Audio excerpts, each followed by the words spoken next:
Assalamualaikum. Welcome to my YouTube channel. Let's Crack Mystery. So today in this video, I'm gonna starting to describe our lectures and our syllabus, whole syllabus. So first of all, जैसे मैं आपको पहले बता दिया था कि जो chemistry है वो टोटल 16 चैप्टर्स पे बिलोंग करती है, तो हम ऑर्गेनिक केमिस्ट्री से स्टार्ट करेंगे जो इसके लगभग 8 चैप्टर्स पे कंबाइन करती है, chapter number 7 to chapter number 14। अगर आप इसको कवर कर लेंगे तो आप तकरीबन हाफ बुक को सिलेबस कवर कर लेंगे। So first of all, when we will discuss about the fundamental principles of organic chemistry, which is the chapter number 7 of the second year book. So first of all, we should know that what are the main characters of organic chemistry. So organic chemistry is a branch of chemistry which tells us about the derivatives of carbon, hydrogen and their relationship. तो सबसे पहले हमें ये पता होना चाहिए कि जो कार्बन है वो पूरी ऑर्गेनिक केमिस्ट्री पे कंबाइन कर रहा है, पूरी ऑर्गेनिक केमिस्ट्री को डिफाइन कर रहा है, तो उसके पास ऐसी क्या खसूसियात हैं जिससे वो इतनी बड़ी ब्रांच के अंदर एक मेन रोल प्ले कर रहा है। तो first of all we will discuss characteristics of carbon. तो फर्स्ट कैरेक्टरिस्टिक्स ऑफ कार्बन है belong to 4a group. 4a group है मतलब है इसके पास जो इसके वैलेंस शेल है उसके अंदर 4 इलेक्ट्रॉन मौजूद है। Show tetravalency.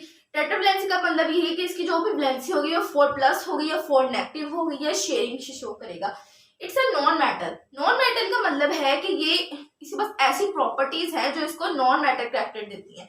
और उसके बाद है ability to form covalent bond with other non metal by sharing of electrons.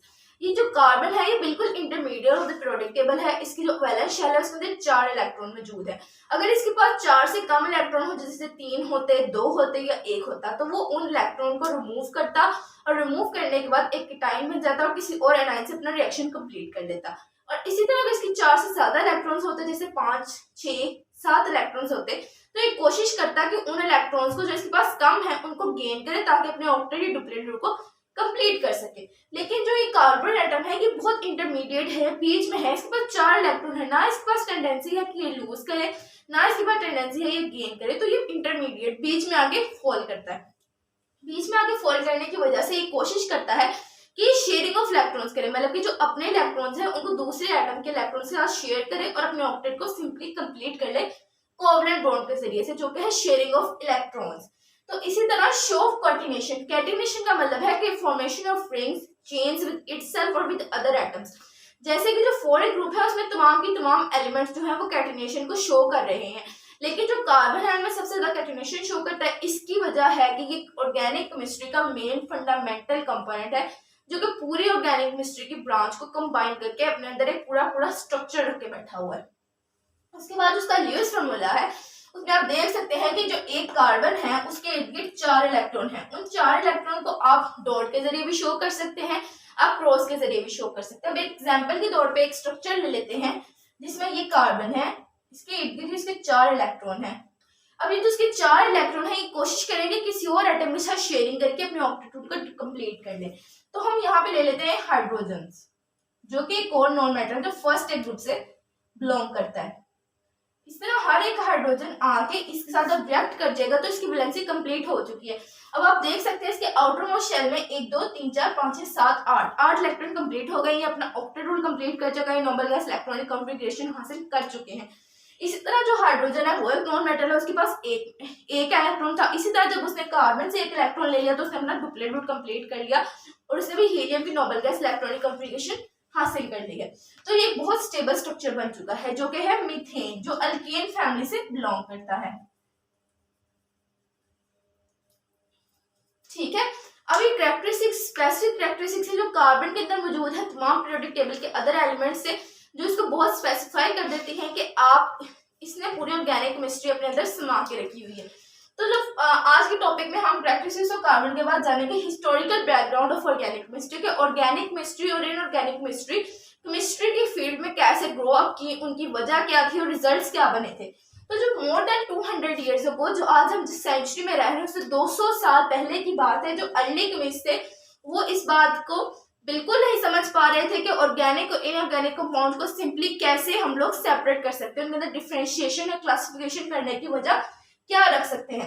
तो उन्होंने उस वक्त इस ब्रांच को इस तरह डिवाइड किया कि उन्होंने तमाम जो कंपाउंड्स थे उनको ऑर्गेनिक या इनऑर्गेनिक को ओरिजिन और प्रॉपर्टीज के बेसिस पे सेपरेशन करना स्टार्ट कर दी कि उसकी जो ओरिजिन है और जो उसकी प्रॉपर्टीज के हिसाब से उनको अलग-अलग कर देंगे। तो उस हिसाब से उस वक्त ऑर्गेनिक कंपाउंड्स वो थे जो सिर्फ लिविंग थिंग से ऑब्टेन किया जा सकते थे, जिनको हासिल करना सिर्फ और सिर्फ लिविंग थिंग्स और एक नेचुरल सोर्स से ही हासिल किया जा सकता था, जैसे प्लांट्स और एनिमल्स। उसकी सिवाय जो दूसरी तरफ इनऑर्गेनिक ब्रांच उन्होंने इंट्रोड्यूस कराई वो सिर्फ और सिर्फ नॉन लिविंग थिंग्स से ऑब्टेन किया जा सकता था, जैसे कि मिनरल सोर्सेस, मतलब कि जो मादनियात होते हैं और डिफरेंट अदर थिंग्स, उनसे किया जा सकता था। जिसकी एग्जांपल हम लेते हैं sodium chloride, NaCl, common salt, table salt etcetera. उसके बाद जब 200 साल पहले, जब 1700 में, जब केमिस्ट जो थे उन्होंने ऑर्गेनाइज करना स्टार्ट कर दिया ओरिजिन और क्लासिफिकेशन की प्रॉपर्टीज को बेसिस के तौर पे, तो उस वक्त 1700 में विलियम कॉल्शेल एक्सट्रैक्टेड, उसने इन चीजों को जो ऑर्गेनिक थी उनको एक्सट्रैक्ट किया लिविंग थिंग से, जिसकी वजह से ये असर और ज्यादा मुतासिर होने लग गया कि जो ऑर्गेनिक कंपाउंड्स है, कार्बन हाइड्रोजन डेरिवेटिव्स है, वो सिर्फ और सिर्फ लिविंग थिंग से हासिल किए जा सकते हैं। उसने ग्लिसरॉल को एनिमल फैट से हासिल किया, जो वैसलीन वगैरह भी आजकल हम यूज करते हैं, जो एक डाइहाइड्रोक्सिल ग्रुप के अंदर मौजूद होता है। उसके बाद जो टार्टेरिक एसिड था, जो कि एक डाइकार्बोक्सिल ग्रुप है, उसने उसको ग्रेप से हासिल किया, अंगूरों से, जो कि एक नेचुरल सोर्स है।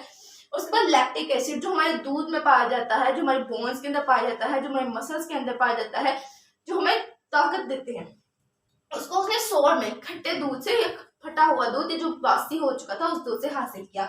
जब उसने इन सब ऑर्गेनिक कंपाउंड्स को तमाम नेचुरल सोर्सेज से एक्सट्रैक्ट किया, तो उससे कई साइंटिस्ट इस बात पे मुकम्मल यकीन आ गया था कि जो नेचुरल कंपाउंड्स है सिर्फ वही आपको ऑर्गेनिक कंपाउंड्स प्रोवाइड कर सकते हैं, they can't be prepared in the laboratory from inorganic compounds. तो उस टाइम जो सबसे इम्पोर्टेंट थ्योरी, जो इम्पोर्टेंट वर्क सामने आया, वो थी वाइटल फोर्स थ्योरी, वो कि जो 1750 में 1715 में जॉर्ज बर्जीलियस ने पेश किया अपने कॉन्सेप्ट ऑफ वाइटलिज्म के तौर पर। उसने कहा कि जो ऑर्गेनिक कंपाउंड्स हैं वो सिर्फ और सिर्फ ऑर्गेनिक नेचुरल सोर्स से ऑब्टेन किया जा सकते हैं, उनको इनऑर्गेनिक कंपाउंड से लेबोरेटरी में प्रिपेयर करना नामुमकिन है। उनको ये डिवाइन क्रिएचर, मतलब कि डिवाइन थिंग्स करार दे दिया गया ऑर्गेनिक को। और उसने सिंपल जो अपनी स्टेटमेंट दी थी, उसने उस वक्त ये कहा था, organic compounds could be manufactured only by living organism or living source and could not be manufactured from non-living organisms in the laboratory. उसके बाद जब उसने अपना कॉन्सेप्ट ऑफ वाइटलिज्म पेश कर दिया, तो उस सदी के लोगों ने इस बात को पक्का मान लिया।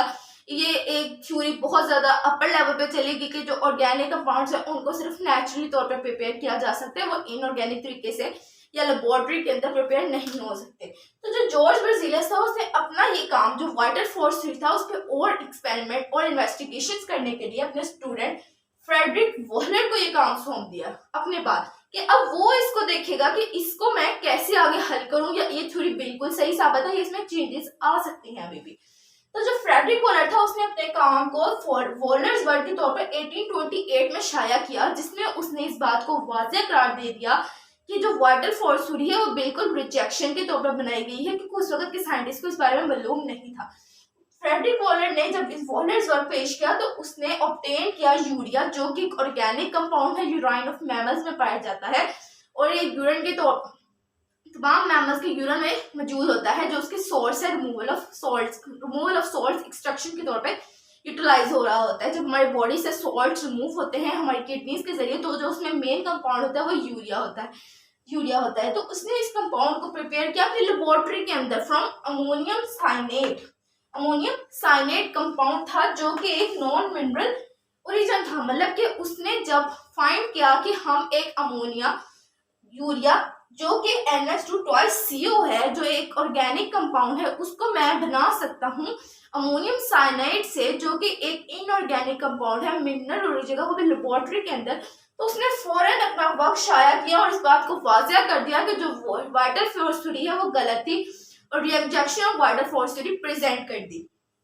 तो उसने जो फॉर्मेशन ऑफ यूरिया किया था, उसके लिए फर्स्ट ऑफ ऑल उसने फॉर्मेशन ऑफ अमोनियम साइनेट किया, कि मतलब जो मिनरल ओरिजिन उसने यूज किया है पहले उसकी फॉर्मेशन की गई। उसके लिए उसने यूज किया potassium cyanate KCNO plus ammonium chloride. इसका जब उसने रिएक्शन करवाया तो उसके नतीजे में उसको मिला पोटेशियम क्लोराइड और अमोनियम साइनेट। तो उसने जो अमोनियम साइनेट था उसका फर्दर रिएक्शन किया, तो जो फॉर्मेशन ऑफ यूरिया था वो अमोनियम साइनेट को जब उसने रिवर्सिबल रिएक्शंस के ऊपर हीट किया अपनी लेबोरेटरी के अंदर, तो उसको जो अपना नेक्स्ट रिएक्शन मिला उसको मिला urea NH2CO, which can also be written as NH2 single bond carbonyl group and NH2, which is amide group or amine group, and the present in between them is carbonyl group. So this is the historical background of the organic chemistry. अगर हम इस बात पे गौर करें कि ये organic chemistry इतनी vast field है कि हमें 200 साल पहले इसका पता चल चुका था कि जो ऑर्गेनिक कंपाउंड्स हैं वो नेचुरल सोर्स हैं और जो इनऑर्गेनिक कंपाउंड्स हैं वो इन नेचुरल सोर्स से प्रिपेयर किए जा रहे हैं। लेकिन वक्त के साथ साथ हमने इस बात को मॉडिफाई किया कि जो ऑर्गेनिक कंपाउंड्स हैं उनको हम इनऑर्गेनिक से कन्वर्ट कर सकते हैं और इनऑर्गेनिक में be converted from inorganic. So this branch which called the early scientists call it that organic from living things and organic from living things it had to be differentiated into other type। मतलब कि मैं ये कह रही हूँ कि जब scientist को पता चला कि वाटर फ्लूइड थ्योरी गलत है तो उन्होंने इस बात पे काम करना स्टार्ट कर दिया कि अब हम एक नई फील्ड बनाते हैं, एक नई ब्रांच करते हैं, क्योंकि अब हम ये नहीं बता सकते कि जो ऑर्गेनिक कंपाउंड्स है वो नेचुरल है और जो इनऑर्गेनिक कंपाउंड्स है वो मिनरल सोर्स है।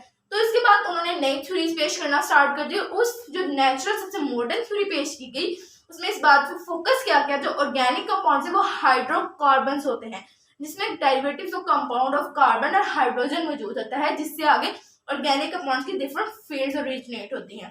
तो that's the today of our lectures which is the characteristics of carbon to originate the organic chemistry and the historical background of the how we determine organic chemistry, how we change the concept that the organic compounds can be converted from natural source to mineral source also.